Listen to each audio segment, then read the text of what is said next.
let's take a look at section 3.2, polynomial functions and their graphs. Here we look at exercise 56 of that section. We're given a function and we're asked to answer the questions that follow. We're asked to use the leading coefficient test to determine the graph's end behavior. So that determines us understanding two things about the function. We need to know what the degree of the polynomial function is, and we also need to know the leading coefficient. Now we can obviously see from the way the function is given that the leading coefficient is actually -2. So that's an important piece of information, that the leading coefficient has a value of -2. So that's one of the things that we need to understand, that the leading coefficient equals -2. And the key is that that value is negative. Okay, the other thing we need to understand is the degree of the polynomial. Now, one of the things that can be tricky here is thinking about what would happen if you were to expand this all the way out by multiplying. So if I were to multiply this out, and I basically need to look at the leading term. If I were to multiply this out, I would have -2 as my leading coefficient, which we basically already discussed that. If I were to square out this expression, the square of x minus 1, I would have an x squared. Eventually, that x squared would get multiplied by this x squared, and my leading term would be -2x to the 4th. We actually don't need to know what the other terms are, so I'll just put ... So I already knew the leading coefficient was -2, but now I know that the degree of the polynomial is actually 4, and that's the other important thing, that the degree of the polynomial is 4. So with those two pieces of information, I'm able to determine the end behavior of the graph. First of all, a negative, when the degree is even, so let's actually write that in. 4 is an even number. So the degree of the polynomial is 4, which is even. That means both ends of the polynomial do the same thing. Whenever the degree is even, both ends either rise or both ends fall. One or the other. The two ends do the same thing when the degree of the polynomial is even. Because the leading coefficient is 2, which is negative, both ends of this are going to fall. So the choice that goes with that is that the graph of f of x falls left and it also falls right. So both ends do the same thing. So the second choice here is the correct choice. So if you were doing this in my math lab, you would come in and you would actually, select the second choice. Both ends do the same thing because the degree is even. Since the leading coefficient is negative, the left end falls and the right end falls. So the graph falls left and it falls right.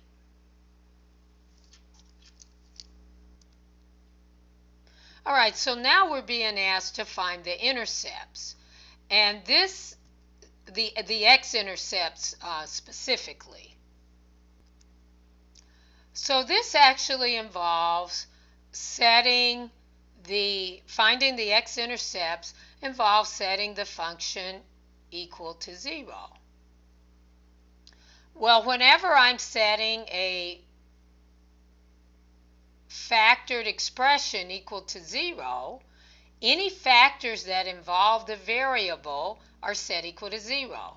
So notice I have a factor of -2, I have two factors of x minus 1, and I have the factor x squared minus 4. So altogether, that's actually 4 factors. This isn't in completely factored form, but as it's given, I have 4 factors. 2 x minus 1s, 1 -2, and 1 factor of x squared minus 4. So -2 will never be 0. So we're using the zero product principle here, or the zero product rule, which says the only way a product can be 0 is if one or more of the factors is 0. Well, -2 will never be 0, so we don't set that equal to 0. That wouldn't make any sense. But we do take our factors that have the variable in them, and we set those factors equal to 0. So the square of x minus 1 is 0 only if x minus 1 is 0. It's the only way that's going to happen. That only happens if x is equal to 1. So one of my x-intercepts is 1. Then I take x squared minus 4 and I set that equal to 0. If I add 4 to both sides, I get x squared is 4. The square root property tells me that, and what I'm going to do is I'm going to use colors here to clarify this. So that tells me this exponent of 2 on the x can be dropped on the left side if I apply the positive and negative square root to 4. So that's kind of the trade-off. Okay, I can get rid of this exponent of 2 on the left if I apply the positive and negative square root to whatever's on the right side of the equation. So that means x is equal to plus or minus 2. So those are my x-intercepts. And if I were doing this in my math lab, in this box, I would put these answers. And it doesn't matter what order I put them in, as long as I separate them with commas. So I would put a 1, a -2, and a 2. Separating those 3 answers with commas. Those will go inside of that box. So I can't fit those in the box with my pen. But if you were in my math lab, you would type those in. The box would expand if you needed it to. So those are my 3 x-intercepts. Now I'm asked, at which zeros does the graph of the function cross the x-axis? Select the correct choice below, and if necessary, fill in the answer box to complete the choice. Now, a function crosses the graph at a 0 if the multiplicity of that 0 is odd. Now, it turns out, if I were going to put this in completely factored form, I would write this as -2 times the square of x minus 1 times x minus 2 times x plus 2. The order that these factors are in does not matter. It does matter, though, that I have these as my factors. So what I want to point out here as we look at this is that here we're able to see the multiplicities of these zeros. So we see that the factor that gave me 1 as a 0 of the polynomial had a multiplicity of 2. So x equal 1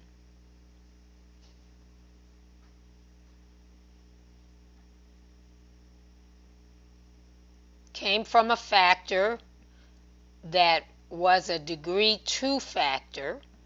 So the multiplicity of this, I'll just write MULT for short, is 2. That's even.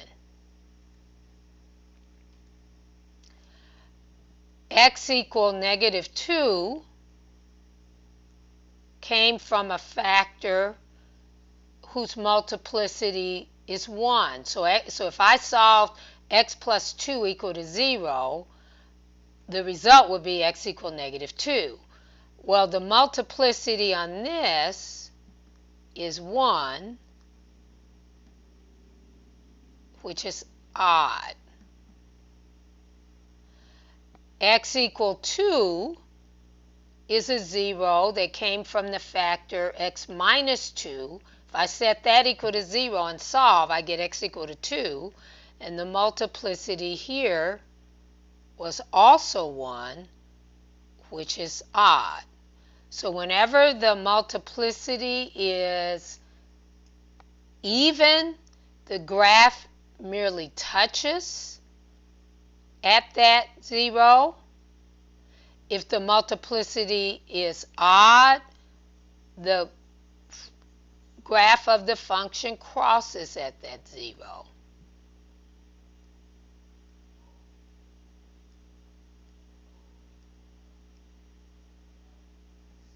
So my answer then for this question, this part of the question, at which zeros does the graph of the function cross the x-axis, is whatever zeros have odd multiplicity.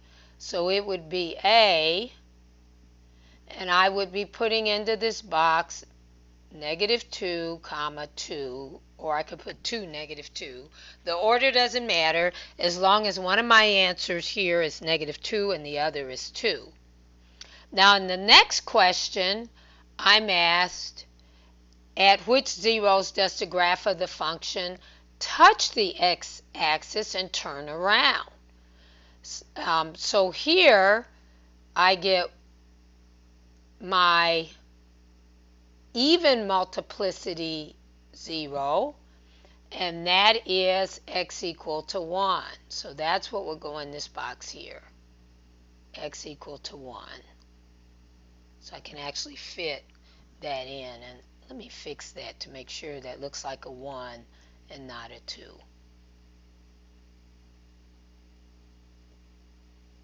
Okay, so when x is 1, the graph touches and turns around.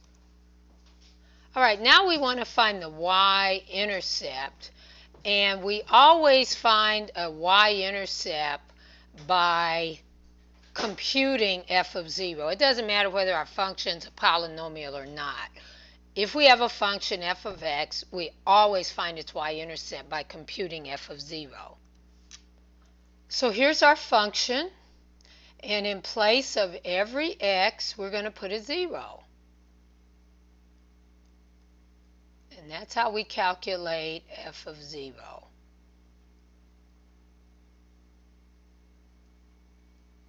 So notice how I look at the function, which I've written right above, and every place I see an x, I'm just replacing that with a 0, including in the name of the function, because what I'm finding now is f of 0. So this is negative 2 times the square of 0 minus 1, which is negative 1, times the square of 0 squared is 0, minus 4 is negative 4. So this is negative 2. Negative 1 times negative 1 is simply positive 1. And then I'm also multiplying here by a negative 4. So I wind up with negative 2 times 1 times negative 4, which is positive 8.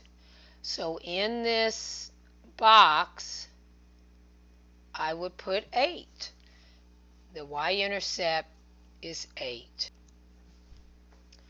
Now I'm being asked about the symmetry of the graph. So let's take a look at determining the symmetry. Well, the answer or question of symmetry always pivots around what happens to the function when I replace x with a negative x. So now I'm going to go in, and wherever I see an x, I'm going to put a negative x. And I'm going to examine what the result of that looks like. And I have to really be careful when I'm applying powers to things that are negative. All right, now what actually happens here, that has no effect on this negative 2, but what actually happens in here, inside of this parenthesis, I could rewrite this as negative times the quantity x plus 1.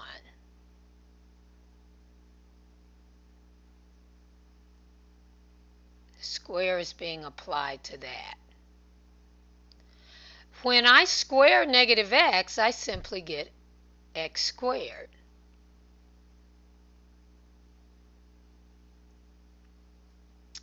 But now what happens here when I square the quantity negative 1 times x plus 1?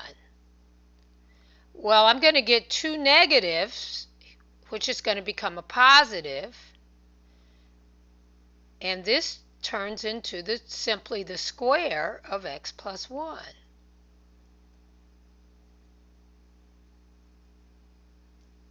Now here's the important thing.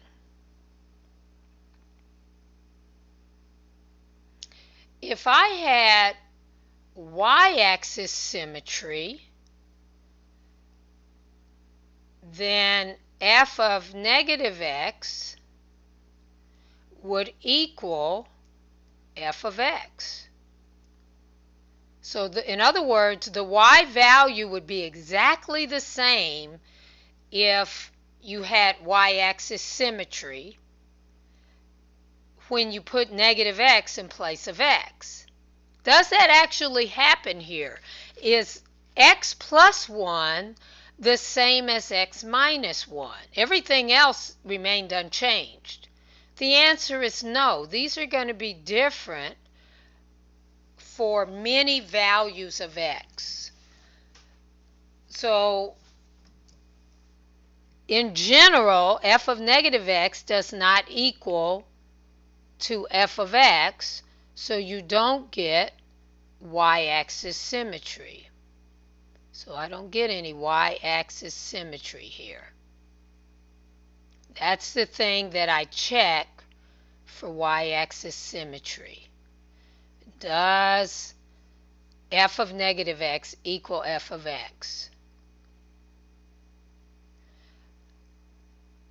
Similarly, f of negative x does not equal negative f of x. If it did, I would have an odd function or origin, symmetry with respect to the origin. But notice this result is not negative f of x, because what would negative f of x be? negative f of x would simply be positive 2 times the square of x minus 1 times x squared minus 4. And the key is that doesn't equal f of negative x. You don't get this when you multiply f of x by negative 1, you do not get negative f of x. So then you do not have or no origin symmetry. So you don't have symmetry with respect to the origin.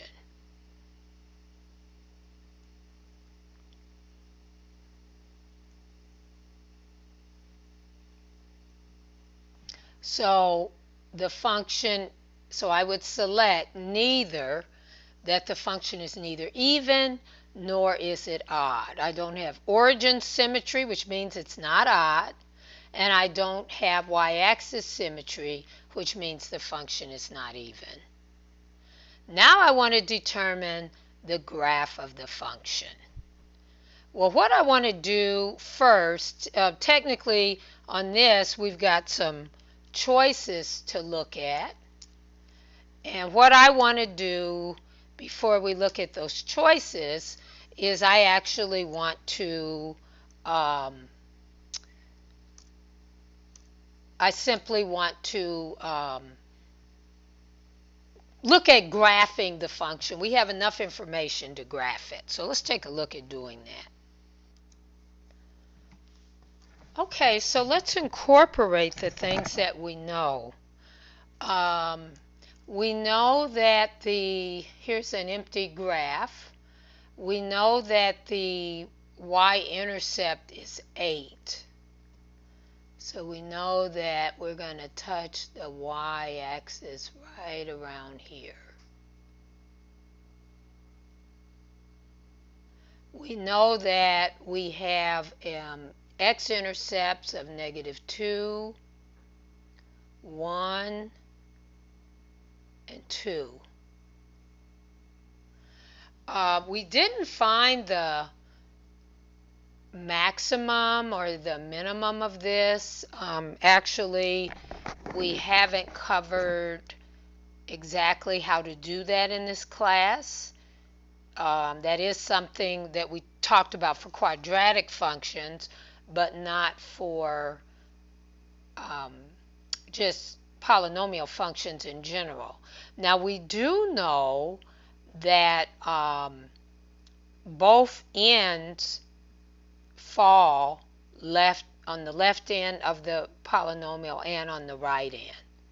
So we know that we're coming in, and we know that the graph crosses when I'm at negative 2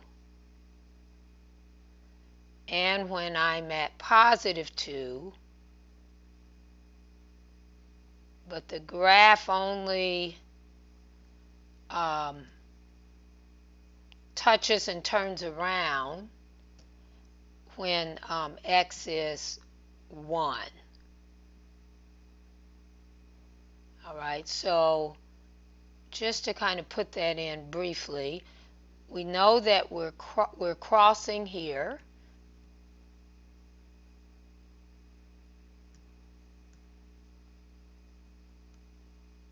We cross here. We know that we touch and turn around here at x equal 1, and we know that we cross here. And we know the graph falls left and right.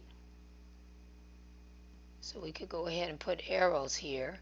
And some kind of way, oh, and we know we cross at 8. So we got to come through the graph here, go up, come down here, touch and turn around at 1, and then come down here. So we know we've got a graph that, and this is terrible looking. I'm having a hard time drawing this on my writing pad. which is a little hard to control.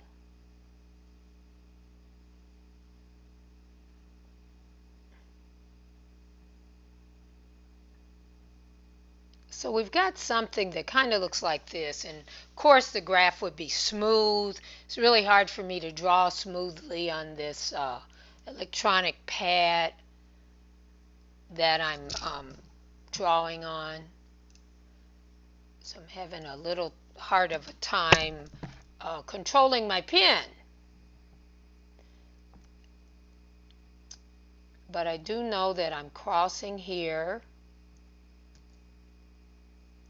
I know that I've got to go through this point where x is 8, and then I've got to cross and come through here.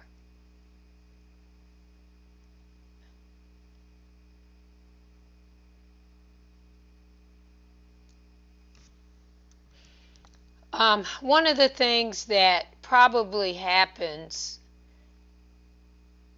because the polynomials are smooth and continuous, I probably am reaching some peak and then turning around and coming through probably something like this, because it's just too sharp of a turn for me to go cross the x-axis at -2, go through this 8, come down, touch, and turn around at 1. So the graph has got to look something along these lines.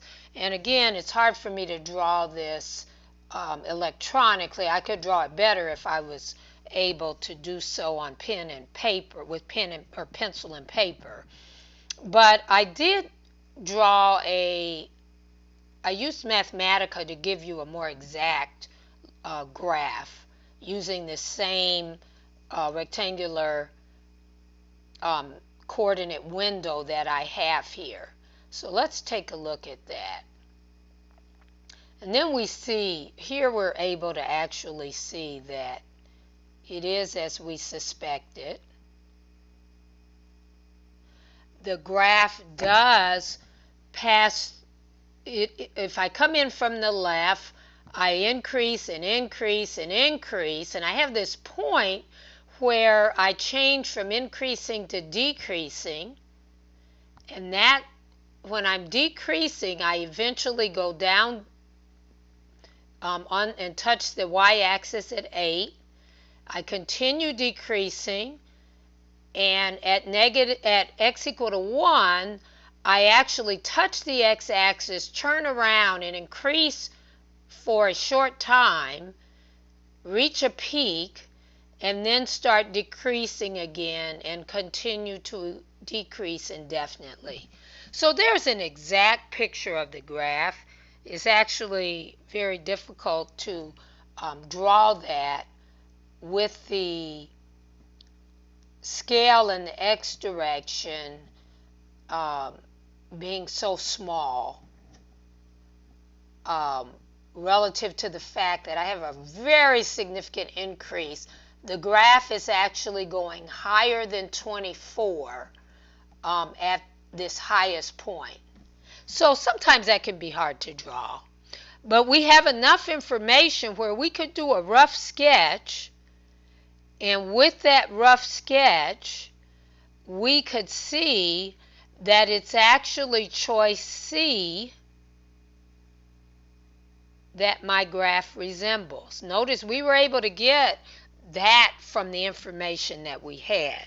In calculus, you'll talk about some methods that allow you to determine, let's go back to this bigger graph from Mathematica.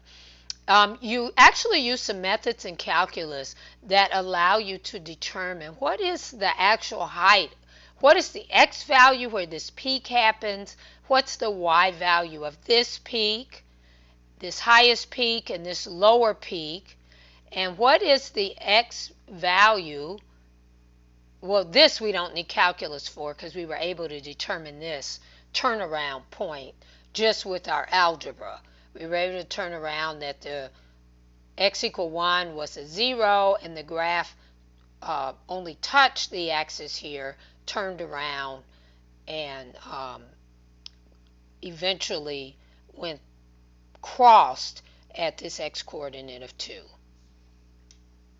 So, choice C is the graph that is correct. And with pencil and paper and the information that we found, we could actually put that those facts together to accurately choose C as our correct choice.